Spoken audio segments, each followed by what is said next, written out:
हम लोग इस वक्त हैं मुंबई के चाइनीज़ सेमेट्री में। ये अल्टोफिल वडाला ईस्ट में आता है। आपको जान के हैरत होगी कि इंडिया में सिर्फ चाइना वालों के 2 कब्रिस्तान हैं। एक यहाँ पे मुंबई में है अल्टोफिल में, दूसरा कलकत्ता में है। हम लोग मुंबई में हैं। हमारे साथ एक कब्रिस्तान के कब्र खोदू, आइए जानते हैं इनसे। कितने साल हो गए आपको इस कब्रिस्तान में और आप कितनी पीढ़ी हो?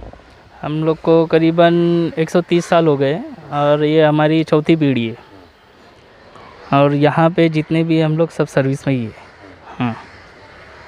अच्छा, ये जो चाइना वालों का जो सिस्टम है यहाँ पे कब्र, ये लोग जो लोगों को दफनाते हैं कब्र में, तो उसके बाद में हमें ये सुनने में आया कि जो सामने कब्रिस्तान है वहाँ पे इनको फिर लेके जाए, तो क्या सिस्टम रहता है लेके जाने का यहाँ से वहाँ जो दफनाते हैं? इनका सिस्टम ऐसा है कि जो बॉडी आती है ना, तो 5 साल ये बाजू दफनाते, तो 5 साल के बाद निकाल के वो सामने के साइड में, वो भी चाइनीज सेमेट्री है, वहाँ पे ट्रांसफ़र कर दे।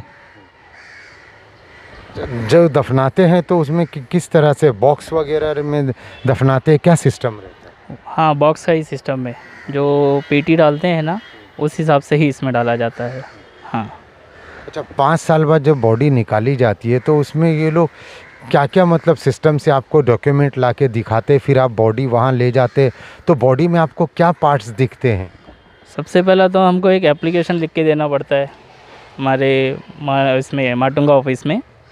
फिर वहाँ से हमको परमिशन मिलता है, तो फिर हम यहाँ से खोद के फिर हड्डियाँ निकाल के फिर सामने ट्रांसफ़र करते हैं। हाँ। अच्छा, कोई भी बॉडी हो, चाहे उनमें बच्चों की हो, बूढ़ों की हो या यंगस्टर, किसी की भी हो? हाँ, कोई भी हो, लेडीज़ जेंट्स कोई भी हो, सबको उसी तरह से हम लोग को करना पड़ता है। इनमें कुछ जलाने का भी ये लोगों में कुछ सिस्टम है?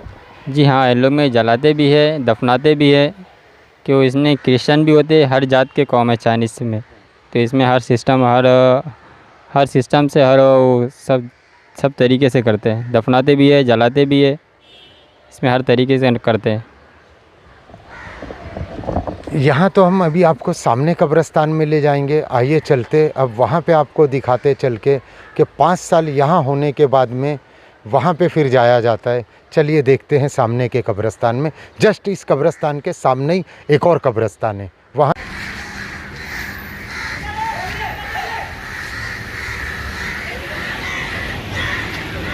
अब हम सामने के ये दूसरे कब्रिस्तान में आ गए हैं। देखिए, जैसे हमने कहा, इसके बस अपोजिट ये दूसरा कब्रिस्तान है चाइनीज़ों का।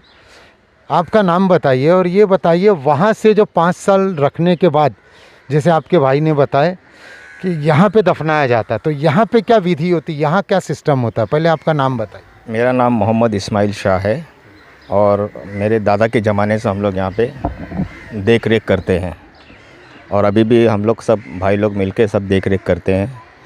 और यहाँ का जो सिस्टम है, बॉडी आती है तो 5 साल वो साइड में दफनाते, उसके बाद में कंटिन्यू यहाँ पे ट्रांसफ़र करके यहाँ पे रेगुलर रहता है, यहाँ से कहीं नहीं जाता है।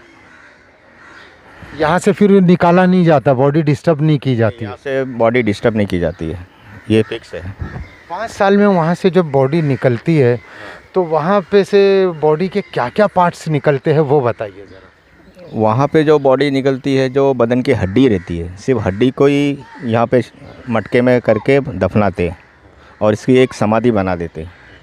और वो समाधि पे ये लोग हर साल में इनका जो त्यौहार रहता है वो आके यहाँ पे पूजा पाठ वगैरह करते हैं। चाइनीज़ लोग जो चाइनीज़ सिस्टम से, हाँ, चाइनीज़ सिस्टम से ही पूजा पाठ करते हैं और हर साल में लोग विज़िट करते ही हैं एक बार। साल में कम से कम कितनी बॉडी आ जाती होगी? आप लोग कब्र खोदू हैं, आप लोगों का यही काम है इनको दफनाना, कितनी बॉडी आती है? साल में लगभग कभी 1 होती है, कभी 3 हो जाती है, कभी 2 साल भी नहीं आती है। अच्छा, 2-2 साल नहीं भी आती? 2 साल नहीं भी आती है। और अभी तो ये लोग जलाना चालू किए हैं, जला के भी लेके आते हैं कोई कोई, जो डायरेक्ट यहीं पे लाके दफना देते हैं और उसकी समाधि बना देते हैं। और दूसरा ये बताइए कि जो इनका जो दफनाने का सिस्टम है वो किस तरह से, बॉक्स में क्या सिस्टम रहता है? इनका दफनाने का जो सिस्टम है, एक बॉक्स रहता है, बॉक्स के अंदर दफनाते हैं और फिर 5 साल के बाद निकाल देते हैं। निकालने के बाद यहाँ पे लाके दफना देते हैं।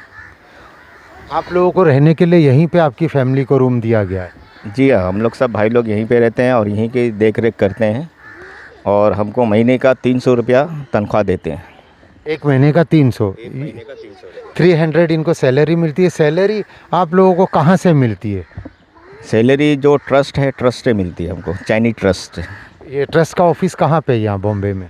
चाइनीज़ ट्रस्ट यहाँ पे तो चर्च गेट पे है, कैमलिंग होटल है। अभी फ़िलहाल वही कैट देख रेख कर रहे हैं, अपने अंडर में लिए हुए हैं। अब मेरे ख्याल से अभी कोई चेयरमैन दूसरा चेंज हो गया, जो अभी हम लोग उसे मिले नहीं है। अंदाज़न बताइए, जैसे बता रहे 130 साल हो गए, आप लोग चौथी पीढ़ी है। जो आपके जो ग्रैंडफादर थे, आपके दादा थे, उनके ज़माने से तो उनको क्या सैलरी मिलती होगी? आपको आपके कुछ बड़े बुज़ुर्गों ने बताए? उनकी सैलरी कुछ 40 रुपये थी। हमारे वालिद साहब के टाइम पे 200 रुपये थी। अब ये हम लोग के टाइम पे 300 रुपये है। इस कब्र में आप कितने कब्र खोद हुए इस कब्रस्तान में? इस कब्रस्तान में हम लोग 5 भाई लोग हैं। कब्रस्तान में और एक अजब चीज़ जानने को मिली है कि जो कॉलेज के स्टूडेंट्स हैं वो यहाँ पे काफ़ी आते हैं। हमारे साथ यहाँ पे विद्यालंकर जो स्कूल एंड कॉलेज है, यहाँ से जो रिसर्च करने स्टूडेंट आए हैं, आइए जानते हैं इन्होंने रिसर्च क्या क्या किए। आप ये कब्रस्तान में क्या रिसर्च किए और आप स्टूडेंट लोग क्या क्या यहाँ से रिसर्च करके जाते हैं? आप हम लोग विद्यालय स्कूल में एक बुक रहती है, ब्लैक बुक, उसको नाम लेते हैं हम लोग। उसके अंदर ऐसा रहता है, इन्फॉर्मेशन निकाल, हम कुछ भी चीज़ का इन्फॉर्मेशन निकालते ना, इस कब्रिस्तान में बॉडी कैसे आती है, कि कौन से कंट्री की है, ऐसा है, इसके बारे में इन्फॉर्मेशन पूरी निकाल के इसको बायोडेटा बनाने का 80 पेज की बुक रहती है। उसका बायोडेटा बना के हम लोग को टीचर के सामने सबमिट करना पड़ता है हम लोग को। जिसका हड्डी कैसा वहाँ बोले 5 साल में हम लोग इधर रिटर्न लाते हैं, तो इसका हम लोग को पूरा इन्फॉर्मेशन निकालना पड़ता है। और कौन कौन से कॉलेज के स्टूडेंट यहाँ पे आते हैं? यहाँ पे जैसा कि वडाला में कॉलेज बहुत सारे हैं, इसमें SIWS के विद्यारंकर कॉलेज है, ऐसे 4-5 कॉलेज के स्टूडेंट लोग आते हैं यहाँ पे। बाकी और भी तो बैंड्रा साइड से भी आते हैं, इसमें कोई वो नहीं है, ठीक आते भी है, सर्च भी करते हैं, फ़ोटो वगैरह भी ले जाते हैं। बस वही कुछ कॉलेज में प्रोजेक्ट रहता है वो बनाते हैं। एक पर्सनल सवाल है, आपने टी शर्ट पहने हो, अपना टाइम आएगा, कब्रिस्तान में आप लोगों की चौथी पीढ़ी निकल गई, आपका कुछ प्रमोशन हुआ है, कुछ वक्त बदला है? जी नहीं सर, अपना टाइम आएगा, ये टी शर्ट ऐसी है कि बदला तो कुछ भी नहीं है, वहाँ के वहाँ ही है। जैसे कि देखिए, आपने हमारे साथ में स्टूडेंट भी हैं, इन्होंने बताया यहाँ पे आकर ये लोग रिसर्च भी करते हैं। यहाँ पे आपको पूरा सिस्टम से बता दिया गया है कि कब्रिस्तान में आके ये लोग रिसर्च करते हैं। हमारे भारत देश के लिए एक बहुत ही, भारत देश कहा जाता है ना कि एक दौर था सोने की चिड़िया था। हकीकत में इस भारत देश का दिल भी उसी तरह से बहुत बड़ा था, जबकि आज पूरा चाइना पूरे देश का दुश्मन है।